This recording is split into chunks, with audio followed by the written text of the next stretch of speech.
नमस्कार दोस्तों, स्वागत है आपका हमारे हिंदी कहानियाँ चैनल पर। यह एक सच्ची प्रेरणादायक कहानी है जो मैं आप सभी तक पहुंचाना चाहती हूँ। जिसके घर में बेटी हो वो जरूर सुने और कमेंट में अपनी राय जरूर दे। दोस्तों, जीवन में कई बार ऐसे हालात आते हैं जब इंसान टूट जाता है, लेकिन कुछ लोग हिम्मत नहीं हारते और अन्याय के खिलाफ लड़ाई लड़ते हैं। यह कहानी एक ऐसी लड़की की है जिसने अपने साथ हुए अन्याय को अपनी कमजोरी नहीं बल्कि अपनी ताकत बनाया। आज की ये घटना सत्य घटना प्रेरणा है उन सभी के लिए जो सच के लिए खड़े होने से डरते हैं। यह कहानी है हिम्मत की, संघर्ष की और न्याय की। यह कहानी है न्याय के लिए लड़ने की और जो अपने साथ अत्याचार हुआ उसके खिलाफ आवाज उठाने की। बिहार के गया जिले के एक छोटे से गांव रामपुर में प्रिया नाम की एक लड़की रहती थी। 17 साल की प्रिया 12वीं कक्षा की छात्रा थी और उसका सपना था कि वह पढ़ लिख कर डॉक्टर बने। वह पढ़ने में बेहद होशियार थी और पूरे स्कूल में उसकी मिसाल दी जाती थी। उसकी माँ सरिता, जो एक साधारण गृहिणी थी, वह हमेशा कहती थी, क्योंकि प्रिया का सपना था कि वो डॉक्टर बने, इसलिए वह अपने माता पिता के हर कहना मानती और उनकी इच्छा पूरी करने का सोचती। और प्रिया की माता कहती, बेटा पढ़ लिख कर कुछ बन जाना ताकि तुझे किसी के आगे झुकना ना पड़े। उसके पिता रमेश गांव में एक छोटे से किसान थे। दिन भर मेहनत करके वे अपने परिवार का पेट पालते थे। गांव की जिंदगी आपने देखी होगी, सीधी सादी थी। गांव की जिंदगी सीधी सादी होती है। सुबह होते ही बच्चे स्कूल जाते हैं, खेतों में किसान हल जोतते हैं और औरतें चौपाल पर बैठ के बातें करती है।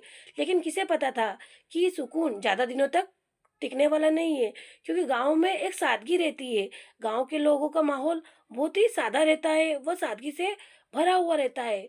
गांव के लोग मिलकर काम करते हैं और मिलकर बातें करते हैं। गांव के लोगों को तो ये अंदाजा भी नहीं था कि आखिर आज होने क्या वाला था। दोपहर का समय, स्कूल से लौटती हुई प्रिया सुनसान रास्ता, एक जीप दूर से आती हुई दिखती है। एक दिन जब प्रिया स्कूल से लौट रही थी तो उसे महसूस किया कि कोई उसे घूर रहा है। वह थोड़ा घबराई, लेकिन अनदेखा कर कर आगे बढ़ गई। उसने दे पीछे मुड़कर देखा पर कुछ दिखा नहीं। लेकिन अगले ही दिन भी वही हुआ। गांव के ही दबंग बबलू यादव और उसके साथी उसे बार बार घूर रहे थे। तभी प्रिया को अजीब लगा। बबलू यादव गांव के सबसे रईस जिम्मेदार का बेटा था। इस उसकी पहुंच बहुत ऊपर तक थी, इसलिए कोई उसके खिलाफ बोलने की हिम्मत नहीं करता था। उस दिन जब प्रिया स्कूल के गेट से बाहर निकली तो बल्लू ने रास्ता रोककर कहा, अरे इतनी तेज क्यों चल रही हो, बात तो सुन लो। क्योंकि प्रिया को पता था कि वह बहुत ही बिगड़ा हुआ लड़का है। प्रिया ने घबरा कर नजरें झुका ली और तेजी से वहां से निकल गई। वह घर पहुंचकर बहुत डरी हुई थी, लेकिन उसने किसी से कुछ नहीं बताया। उस रात प्रिया को ठीक से नींद नहीं आई। वह बेचैनी में करवट बदल रही थी, क्योंकि उसको पता था कि अगर आज बल्लू ने उसका पीछा किया तो शायद कल भी वही करेगा। पर उसने अभी तक अपने घर वालों को कुछ भी नहीं बताया, क्योंकि उसके माता पिता परेशान होते हैं। अगले दिन स्कूल जाने का समय, उसने अपनी सहेली राधा को सब कुछ बता दिया। राधा ने उसे समझाया, तो अपने पापा को बता दे, नहीं तो ये लोग और ज्यादा हिम्मत कर लेंगे। लेकिन प्रिया ने मना कर दिया, क्योंकि वो डरती थी कि उसके पापा परेशान हो जाएंगे। और प्रिया को लगा कि यह सब कुछ दिन में खुद ठीक हो जाएगा, लेकिन उसकी ये सोच गलत थी। 3 दिन बाद जब प्रिया स्कूल से लौट रही थी तो रास्ते में वही काली जीप फिर से खड़ी थी। इस बार बल्लू उसके चारों दोस्त गाड़ी से उतरे। यह देख प्रिया तो चौंक गई। जब बल्लू और उसके चारों दोस्त गाड़ी से उतरे और तेजी से उसकी तरफ बढ़े, प्रिया ने भागने की कोशिश की, लेकिन तब तक बहुत देर हो चुकी थी। सुनसान जगह, लड़की चिल्ला रही थी, लेकिन दूर दूर तक कोई सुनने वाला नहीं था, क्योंकि गांव के रास्ते इतने सुनसान होते हैं कि सभी लोग अपने अपने काम में व्यस्त रहते हैं। और सड़कें और गलियां तो होती ही नहीं है, बस सड़कें जो होती है वह भी सुनसान रहती है। उन्होंने जबरदस्ती उसे गाड़ी में खींच लिया और जीप तेजी से गांव के बाहर की ओर बढ़ गई। रास्ते पर प्रिया चीखती रही, लेकिन किसी ने कुछ नहीं सुना, क्योंकि बल्लू ने जो गाड़ी जिस ओर से ले गया था उस तरफ सुनसान माहौल था। उसके साथ जो हुआ वह शब्दों में शायद बयां करना मुश्किल था, लेकिन क्या अन्याय के खिलाफ आवाज उठाने वाला कोई था? सड़क किनारे घायल अवस्था में पड़ी प्रिया, उसकी सांसें तेज चल रही थी। राहगीर उसे देख रहे थे। घंटों बाद प्रिया को सड़क किनारे फेंक दिया गया, वह भी अधमरी हालत में। बल्लू और उसके दोस्तों ने उसके साथ गलत व्यवहार किया, दुर्व्यवहार किया और उसे वहीं मरता हुआ सड़कों पर छोड़कर फेंक गए। कुछ राहगीर ने उसे देखा और गांव वालों को खबर दी। जब प्रिया के माता पिता वहां पहुंचे तो उनकी हालत देखकर उनके तो पैरों के तली से जमीन खिसक गई थी। सोचो दोस्तों, ऐसे माता पिता पर क्या बीतती होगी जो अपने बच्चों को इस हालत में देखते होंगे, क्योंकि माता पिता के लिए तो उनके बच्चे पूरी दुनिया होते हैं। सरिता तो बेसुध होकर गिर पड़ी। रमेश ने भी कांपते आवाज में पूछा, बेटा ये क्या हुआ? लेकिन प्रिया कुछ भी बोलने की हालत में नहीं थी। उसे तुरंत अस्पताल ले जाया गया। रमेश थाने में रिपोर्ट लिखवाने गए, लेकिन वहां के इंस्पेक्टर ने उनकी रिपोर्ट दर्ज करने से साफ इनकार कर दिया, क्योंकि आप लोग जानते हैं ना कि रईस के पीछे सभी झुक जाते हैं। बल्लू यादव के खिलाफ बोलने की हिम्मत मत करना। यह सुनकर रमेश का दिल बैठ गया। अब रमेश को समझ आ चुका था कि ये लड़ाई इतनी आसान नहीं होने वाली है। पर क्या प्रिया को न्याय मिलेगा? क्या अन्याय के खिलाफ कभी आवाज उठा पाएंगे? अब प्रिया इधर अस्पताल में बेहोश। जैसे तैसे प्रिया को न्याय दिलाने के लिए थाने में केस दर्ज कराया गया और थाने में केस दर्ज हुआ और बल्लू को गिरफ्तार कर लिया गया और केस की सुनवाई चालू हुई। अदालत में सुनवाई का दिन आ चुका था। प्रिया और उसका परिवार अदालत पहुंचे। उनके चेहरे पर एक अजीब सा डर था, लेकिन आंखों में न्याय पाने की उम्मीद थी।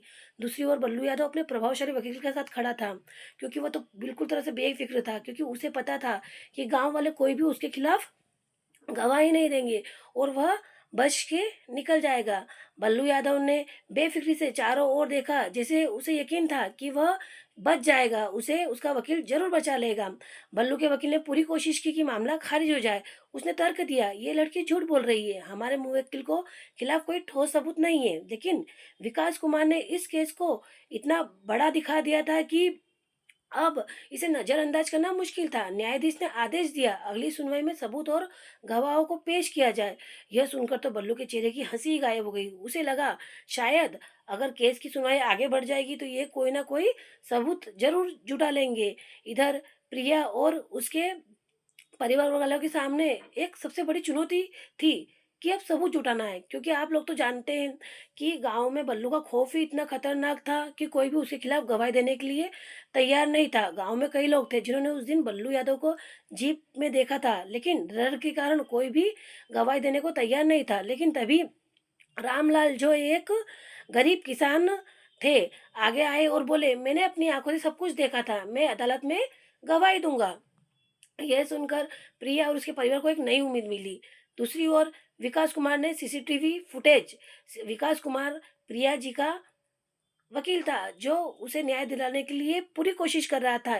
विकास कुमार ने सीसीटीवी फुटेज और सबूत इकट्ठा करने शुरू कर दिए। अगली सुनवाई में जब रामलाल ने गवाही दी और सीसीटीवी फुटेज अदालत में पेश किया गया तो बल्लू यादव के वकील के पास कोई जवाब नहीं था, क्योंकि उस सीसीटीवी फुटेज और रामलाल के बयान ने ये साबित कर दिया था कि उस दिन प्रिया को बल्लू यादव ने उठाया था। अब सच्चाई अदालत के सामने थी। बल्लू यादव का चेहरा उतर गया। उसने गुस्से में अपने वकील की तरफ देखा, लेकिन अब कुछ भी नहीं करना बेकार था। न्यायाधीश ने आदेश सुनाया कि अगली सुनवाई में फैसला सुना जाएगा। अब सभी की निगाहें उस दिन पर थी, क्योंकि बल्लू यादव अब घेरे में आ चुका था। उसके खिलाफ सारे सबूत इकट्ठा हो चुके थे और सारे सबूत न्यायालय में पेश कर दिए गए थे। जब न्याय का अंतिम फैसला आएगा, अदालत का कमरा खचखचा कर भरा था। सभी लोग फैसले का इंतजार कर रहे थे। न्यायाधीश ने कठोर स्वर में कहा, सभी सबूतों और गवाहों के आधार पर अदालत बल्लू यादव को दोषी मानती है और उसे आजीवन कारावास की सजा सुनाती है। यह देखकर तो बल्लू यादव का चेहरा पूरी तरह से उतर चुका था। पूरे अदालत में सन्नाटा सन्नाटा छा गया। प्रिया की आंखों से आंसू बह गए, लेकिन यह आंसू दुख के नहीं बल्कि जीत के थे। उसके माता पिता ने उसे गले लगा लिया। गांव के लोग जो पहले डरते थे अब उसके साहस की तारीफ कर रहे थे।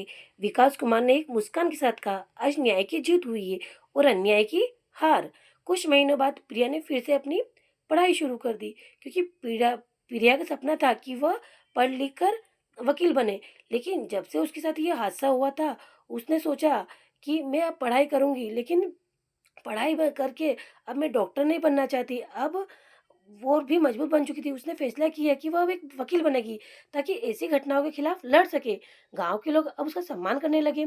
उसकी कहानी ने पूरे जिले में यह संदेश दिया कि डर कर बैठने से न्याय नहीं मिलता। अपने लिए आवाज उठानी चाहिए और अपने डर के हराना चाहिए, ना कि अन्याय को। सच की लड़ाई कठिन ज़रूर होती है, लेकिन अगर हिम्मत हो तो न्याय ज़रूर मिलता है। दोस्तों, ये कहानी हमें सिखाती है कि किसी भी परिस्थिति में हार नहीं माननी चाहिए। अगर अन्याय होता है तो उसके खिलाफ खड़ा होना चाहिए और जहाँ भी अन्याय हो उसके खिलाफ आवाज़ उठानी चाहिए। जिस तरह रामलाल ने आगे आकर न्याय का साथ दिया और अन्याय के खिलाफ आवाज़ उठाई, इसी तरह सभी को अन्याय के खिलाफ आवाज़ उठानी चाहिए। प्रिया ने ना केवल अपने लिए बल्कि हर उस लड़की के लिए लड़ाई लड़ी जिसे डरकर चुप कराया जाता है। आज उसकी जीत हर उस व्यक्ति के लिए एक मिसाल है जो न्याय के लिए संघर्ष कर रहा है। दोस्तों, अगर हम इसे बिना लड़े डर कर बैठ जाते हैं तो अन्याय करने वाले को तो और प्रोत्साहन मिलता है और न्याय की हमेशा हार होती रहती है। इसलिए जिस तरह प्रिया ने अपना साहस दिखाया और अपने साहस के लिए लड़ी और रामलाल जिस तरह उसके केस में आ गया है बिना डरे, इसी तरह हमें भी अगर कोई घटना होती हो तो उसके लिए चुप नहीं बैठना चाहिए। अगर किसी के साथ कोई घटना घटित हो और हमारे सामने हुई हो तो हमें यह चाहिए कि हम आगे रहकर उसके लिए पहल करें और सबूत जुटाने में उनकी मदद करें, ना कि कोई पहलवान हो या कोई भी हो उससे डर कर बैठ जाए। इससे हमें यही शिक्षा मिलती है कि हमें हमेशा न्याय के लिए आवाज़ उठानी चाहिए और अन्याय के खिलाफ खड़े रहना चाहिए।